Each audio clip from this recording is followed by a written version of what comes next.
حدیث نمبر 6194 حضرت انس رضی اللہ عنہ سے مروی ہے کہ رسول اکرم صلی اللہ علیہ وسلم اپنی ازواج مطہرات کے علاوہ حضرت ام سلیم رضی اللہ عنہ کے پاس تشریف لے جاتے، آپ ان کے ہاں تشریف لے جاتے اور جب آپ سے پوچھا جاتا تو فرماتے مجھے اس پر رحم آتا ہے، اس کا بھائی میرے ساتھ شہید کیا گیا۔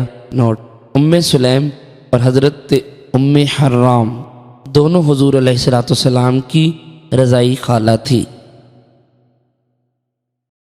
حدیث نمبر 6195 حضرت انس رضی اللہ عنہ بیان کرتے ہیں کہ نبی اکرم صلی اللہ علیہ وسلم نے فرمایا، میں جنت میں داخل ہوا تو میں نے وہاں کسی کے چلنے کی آہٹ سنی۔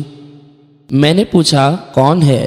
تو اہل جنت نے کہا یہ خمیسہ بنت ملحان حضرت انس بن مالک کی والدہ ہیں رضی اللہ عنہا۔